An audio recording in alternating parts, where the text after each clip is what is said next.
जब तक आप ये पूरा सच नहीं सुन लेंगे तब तक आप सो नहीं पाएंगे, क्योंकि आज हम बात करने वाले हैं एक ऐसी घटना के बारे में जो पूरे घर को हिलाकर रख देगी। एक ऐसी लड़की की कहानी जो घर में आई तो बदले की आग लेकर आई, लेकिन फिर उसके दिल में एक ऐसी चिंगारी सुलगी जो पूरी परिस्थिति को ही बदल डाली। दुर्गावती, जो अपनी बहू से इतनी नफरत करती है कि उसका चेहरा भी नहीं देख सकती, लेकिन आज वही दुर्गावती अपनी बहू स्नेहा के पैरों पर गिरकर माफी मांगने वाली है। और यह सब कुछ हो रहा है क्योंकि स्नेहा ने कुछ ऐसा किया है जो किसी ने सोचा भी नहीं था। वह किया क्या? उसने अपने पति के पिता को ठीक कर दिया। हां, आपने सही सुना। एक लड़की जो घर में बदले की सोच लेकर आई थी, वही लड़की अब उस घर के सबसे बुजुर्ग सदस्य को ठीक करके पूरे घर का गुरु बन गई। लेकिन रुकिए, ये कहानी इतनी आसान नहीं है। इसके पीछे है एक गहरी साजिश, एक खतरनाक प्लान और एक ऐसी सच्चाई जो परिवार को बिल्कुल तबाह कर देगी। तो आइए देखते हैं कि आखिर क्या हुआ गंगा माई की बेटियों के इस घर में कि सब कुछ उलटपलट हो गया। स्नेहा का दुर्गावती के घर में प्रवेश एक ऐसा पल था जो बदलने वाला था सब कुछ, लेकिन किसी को उस समय यह नहीं पता था कि यह परिवर्तन कितना गहरा होने वाला है। जब स्नेहा ने अपनी माता को अपने दिल की सारी बातें बता दीं, जब उसने अपनी माता को बताया कि मैं इस शादी को महज एक रिश्ते के लिए नहीं बल्कि एक मिशन के लिए कर रहा हूं, तो गंगा माई के चेहरे पर हमेशा के लिए चिंता का साया आ गया। गंगा माई जानती थीं कि उनकी बेटी का दिल कितना बड़ा है, लेकिन वह यह भी जानती थीं कि यह घर कितना काटने के लिए तैयार है। उन्होंने स्नेहा को हजारों बार समझाया, उन्होंने उसके सामने अपनी पूरी जिंदगी का अनुभव रख दिया, लेकिन स्नेहा के कान में एक ही बात बार बार गूंज रही थी, मेरे साथ जो किया गया वह गलत था और मुझे उसका जवाब देना ही होगा। लेकिन यहां पर एक और भी बड़ी बात थी जो गंगा माई को सोचने पर मजबूर कर दिया। स्नेहा अकेली नहीं थी इस खतरनाक मिशन में। उसके साथ था शेखर, जो न तो अपने लिए कुछ कर पाया था, न ही अपनी पत्नी मधु के लिए कुछ कर पाया था। शेखर की पूरी जिंदगी एक असफलता की कहानी है। वह हमेशा अपनी माता के पल्लू से लिपटा रहा, हमेशा औरों पर निर्भर रहा। लेकिन जब उसे स्नेहा के साथ एक नई दिशा मिली तो उसकी पूरी सोच ही बदल गई। शेखर ने स्नेहा को समझाया, उसे हौसला दिलाया और कहा कि हां, हम दोनों मिलकर उस घर में ऐसा तूफान ला देंगे कि दुर्गावती और सिद्धार्थ सिंह ठाकुर को उनके किए गए कामों का हिसाब देना ही होगा।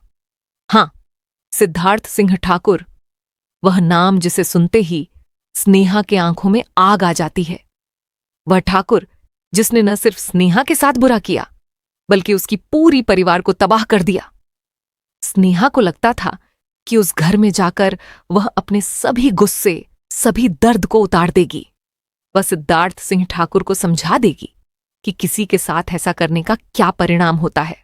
और दुर्गावती तो उसके लिए पहली सीढ़ी थी। दुर्गावती जो उसे देखती ही नहीं थी, जो उससे पूरी तरह नफरत करती थी। लेकिन दुर्गावती के पति वह एक अलग ही नस्ल के इंसान थे। वह एक ऐसे व्यक्ति थे जिन्होंने अपने पूरे जीवन में सिर्फ दूसरों की सेवा की है। वह एक ऐसे पति थे जिन्होंने अपनी पत्नी को समझाया, उसे गिड़गिड़ाया कि प्लीज दुर्गावती, ये बहू हमारे बेटे की पत्नी है, यह हमारे घर की बहू है, तुम्हें उसे स्वीकार करना ही होगा। लेकिन दुर्गावती के दिल में उसके लिए सिर्फ नफरत और अस्वीकार्यता ही थी। तो यह था स्नेहा का घर, एक ऐसा घर जहां दुर्गावती की नफरत और एक बूढ़े बाप की सदाशयता का युद्ध हर रोज लड़ा जाता था। जब स्नेहा दुर्गावती के घर में प्रवेश करती है तो वह एक अलग ही दुनिया को सामने पाती है। यह घर उसकी कल्पना से कहीं ज्यादा कठोर, कहीं ज्यादा दर्द से भरा हुआ है।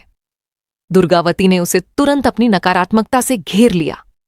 वह हर पल, हर क्षण स्नेहा को याद दिलाती रही कि वह इस घर में कभी स्वीकार नहीं की जाएगी।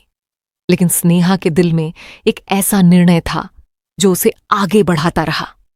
उसका प्लान बिल्कुल स्पष्ट था, दुर्गावती को घुटने टेकवा देना, उसे एक ऐसी स्थिति में ले जाना जहां वह स्नेहा के सामने अपना सिर झुका दे।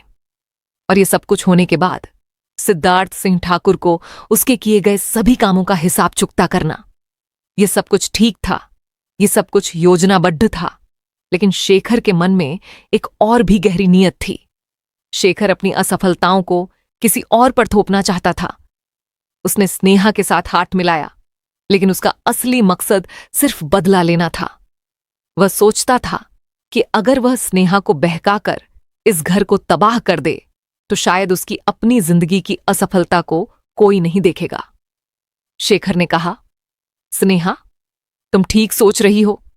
हम दोनों मिलकर इस घर को इस तरह से झकझोर देंगे कि सब कुछ ध्वस्त हो जाएगा और यह सिद्धार्थ सिंह ठाकुर को अपनी सारी गलतियों का एहसास हो जाएगा। लेकिन जब स्नेहा दुर्गावती के पति से मिलती है तो उसके सामने एक ऐसी दुनिया खुल जाती है जो उसकी सभी योजनाओं को ध्वस्त कर देती है। यह आदमी कोई सामान्य व्यक्ति नहीं है। यह एक ऐसा इंसान है जो अपने आसपास सिर्फ प्रेम और करुणा फैलाता है। यह एक ऐसा पिता है जो अपने बेटे की खुशी के लिए सब कुछ त्याग सकता है। यह एक ऐसा बुजुर्ग है जो अपने बहू के दर्द को समझता है, भले ही उसकी पत्नी उसे स्वीकार न करे। जब स्नेहा इस बुजुर्ग के पास बैठती है, जब वह उसकी बातें सुनती है, जब वह उसकी आंखों में प्रेम और सहानुभूति देखती है, तो उसके दिल में एक अलग ही कंपन आ जाता है।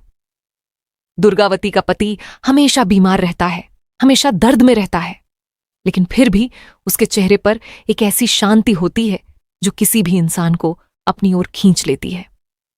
स्नेहा जब उसके पास बैठती है तो वह सिर्फ उसके शरीर का दर्द नहीं देखती, बल्कि उसके आत्मा के दर्द को भी समझने लगती है। यह वह क्षण है जब स्नेहा को एहसास होने लगता है कि उसकी योजना, उसका बदला, उसका गुस्सा, यह सब कुछ कितना छोटा है इसी बुजुर्ग की महानता के सामने। लेकिन अभी तक शेखर को यह नहीं पता है।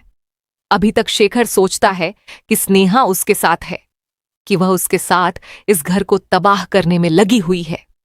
अभी तक उसे नहीं पता कि स्नेहा का दिल पहले से ही इस घर के प्रति बदल गया है।